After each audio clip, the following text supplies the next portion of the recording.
Hey, I'm Not So Ace Trainer, and here's why Let's Go Pikachu and Let's Go Eevee did almost everything right. Let's get into it. The Nintendo Switch generation of Pokémon main games is still very young, and despite being only on its third year, it had so many naysayers and controversies that it almost feels like everything was awful. But honestly, I don't think it was. I'm not going to talk about Sword and Shield, since that game is a whole different story with lots of good things but also lots of flaws. Pretty much our typical Pokémon game as of late. Pokémon Let's Go Pikachu and Let's Go Eevee, on the other hand, they were almost perfect. Not that everyone thinks that, but I will explain why I think that way. Let's start with the graphics. I find it very hard to believe that any Pokémon fan looked at the graphics in this game and said they were bad ones. They look gorgeous, colorful, and everything a Pokémon game should aim to be. Everything feels very much alive in a region where we've been countless times before. We've seen the Kanto region when color was as limited as color could be, and looking at it like that completely transformed how many of us imagined it.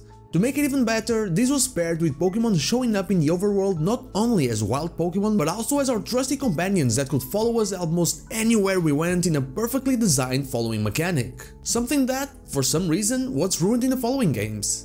Having wild spawns in the sky, even though it didn't add anything truly real to the actual map, gave us a new layer to have our eyes on, recognizing rare Pokémon like Charizard, Dragonite, and even the elusive legendary birds by their shadows. Shiny Pokémon in the overworld were also something that made too much sense to be taken away from us so quickly. This game made shiny hunting such a fun and relaxing thing to do, with the catch combo being easy to understand, although very frustrating due to some Pokémon being able to break out and just throw all our efforts to the ground. But after a while you could just understand by their animations that they were about to flee and you could just run away first, conserving your combo. Another thing that really stood out was how everything felt more immersive. That's because everything was made to scale. All the models looked like they were supposed to look. Onix was as big as an Onix should be when compared to the rest of Pokémon. There's literally nothing that I can point out as being wrong with the art that the game has, and pairing it with the immersive catching mechanic, it was a wonderful thing to experience. The legendary battles felt even more legendary with the 5-minute timer, giving it a sense of urgency, with Mewtwo being surprisingly hard to take down in time. The addition of Mega Evolution and Alolan forms also gave us something extra to look forward to. And the Master Trainers give us a very grindy post-game, which can be seen as both a bad and good thing, depending on who you ask. The story, just like the previous Kanto games, was not the highlight of the series, but still a very solid one. Unlike How and Hop, I feel like Trace was a much more forgivable, helpful rival than those, mostly because you interact with him a lot less than with them. Still not as good as Blue was in the previous ones, but Blue is part of the game, and so is Green and Red.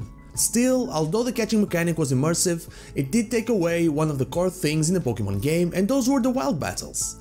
And that's where we find the thing that makes me say almost everything right. The games were oversimplified for the new audience of Pokémon Go players, and with that, some core mechanics were lost in favor of simplicity. The lack of wild battles and the overpowered starters made it so it was almost impossible to lose in those games.